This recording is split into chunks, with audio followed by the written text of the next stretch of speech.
leva até o céu. Já vi fogo e Deus, vento forte que passou. Já vivi tantos perigos, mas tua voz me acalmou. Da minha camisa ali, Tu dá ordem às estrelas e ao mar os seus limites. Eu me sinto tão seguro no teu colo, ó Altíssimo.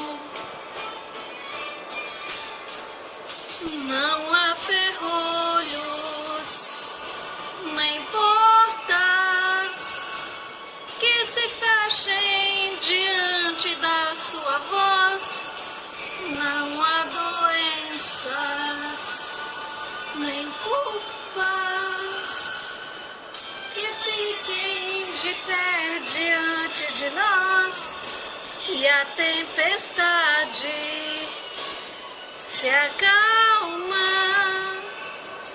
na voz daquele que tudo criou, pois tua palavra é pura, escudo para os que nele creem.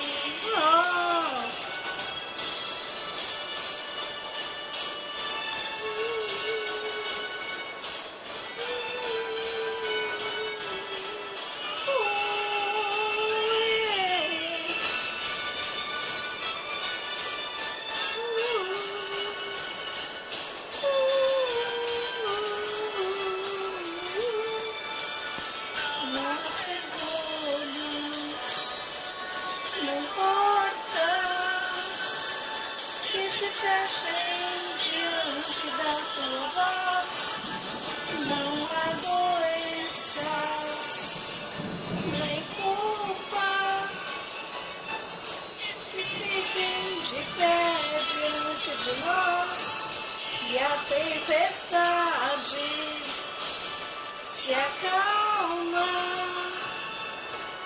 na voz daquele que tudo criou, pois tua palavra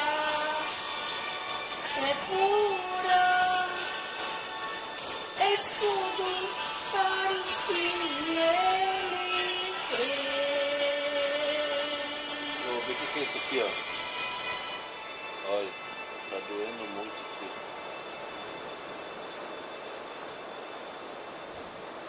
Não tem nada aí. Aperta aqui, dói dentro da cabeça. Não tem nada.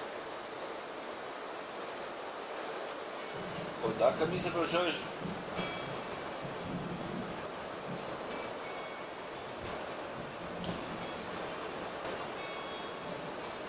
Eu não achei as bolinhas desse gato ainda. Hã? O Doninho, quando veio para cá, era esse tamanho, já tinha bolinha.